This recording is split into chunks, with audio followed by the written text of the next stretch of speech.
dhibaato ayaa ka taagan magaalada Laascaano iyo deegaanka ku wareegaysan agaarkeeda. Dadkaasi jooga deegaankaas waxay isku haystaan waa siyaasad. Siyaasadaha ay isku haystaan waa run annaga ku jirta. Midnimo iyo wadajir iyo in Soomaali isku soo noqoto, hal dawlad aan noqono, hal calan aan yeelano, hal maxaan ku iraahdaa aqoonsi oo caalami aan leenahay aan xoojisano waaya midda annaga nooga jirta. Sano ka hor yaa inta aanan xilka hadda haya aanan imaanin ayaa su'aashaas la i weydiiyey.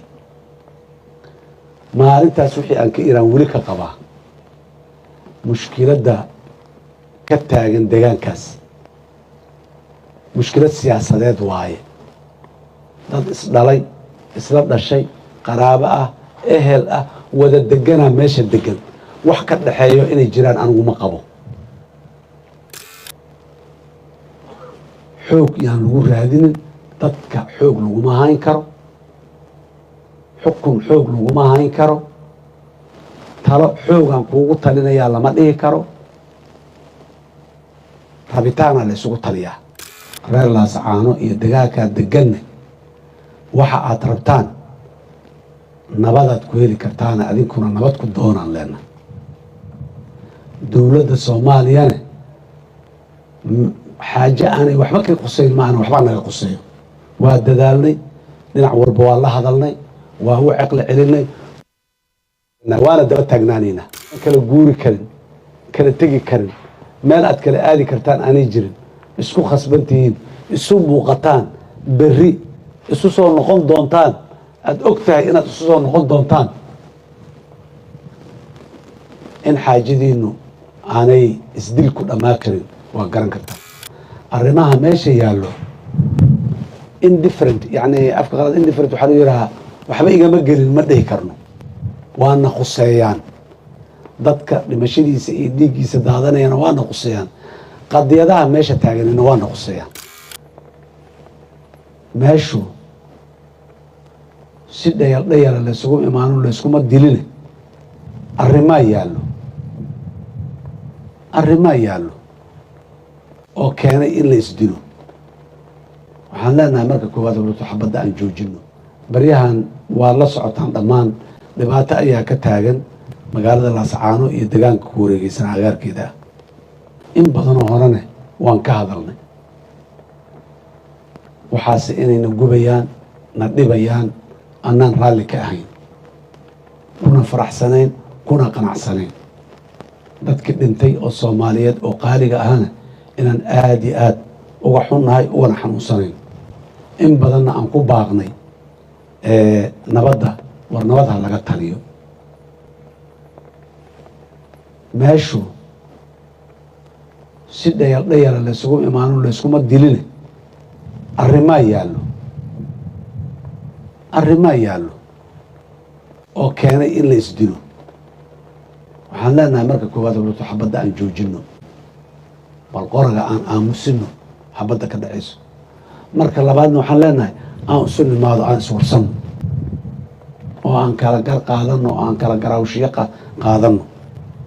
arrimaha meesha yaallo indifferent, yani afka qalad indifferent waxaa lagu yidhahaa waxba igama gelin ma dhihi karno, waana khuseeyaan.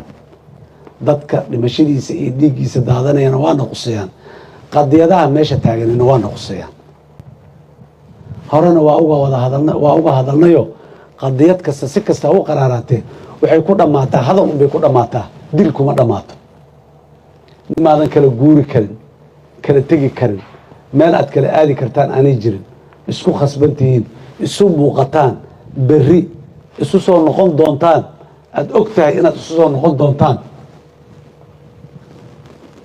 in xaajadiinnu aanay isdil ku dhammaan karin waa garan kartaan. walaalahaas waxaan leenahay horta qoryaha iyo xabadaha ha la aamusiyo, hana la fariisto, ha la wada hadlo. horay dhowr sano ka hor yaa inta aanan xilka hadda haya aanan imaanin ayaa su-aashaas la i weydiiyey.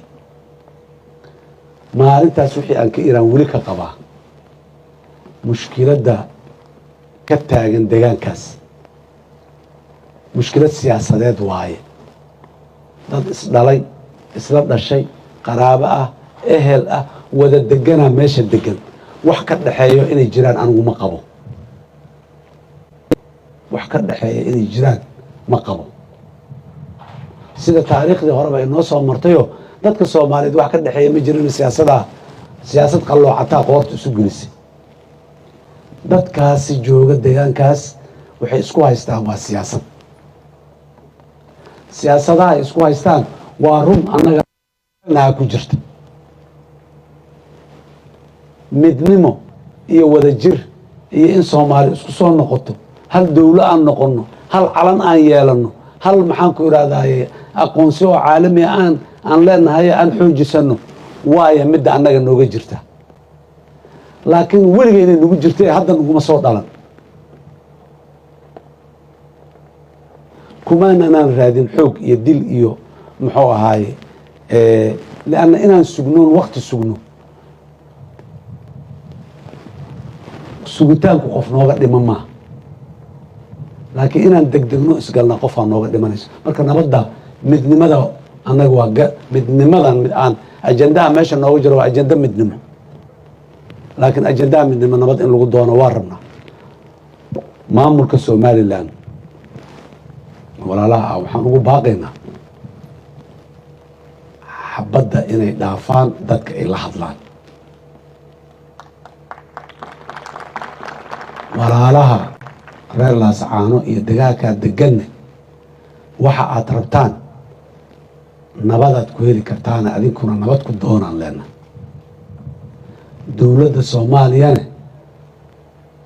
xaaje aanay waxba ka quseyn maana waxba naga quseeyo waa dadaalnay dhinac walba waa la hadalnay waa u caqli celinay waana daba taagnaanayna inta horta qoryo ay ka degayaan qoryo ay ka aamusayaan si dhab ah oo kama dambaysa ay u aamusayaan kadibna wada hadal inta la yimaado la isqanciyo qof ilaan Soomaali 33 sanaan joognaa walaalayaal waa isqasbi weynay waa ismaquuni weynay walaalo waxay ku dhaantay waa weynay waxaan maanta meesha u fadhino oo ninka maxaan ku raadayay galmudug ka yimiday iyo kan Jubbaland geeskeeda xagga ka yimiday kii xamar ka yimid iyo kii Jowhar ka yimiday iyo kulli ay baydhabo u fadhiyaan dan la'aan uma fadhiyaan walaalow inaan la isdhaha loo fadhiyaa waana la isdhahay waana lagu wadaa waana ka aragnaa diile iyo taana intaa kama duwana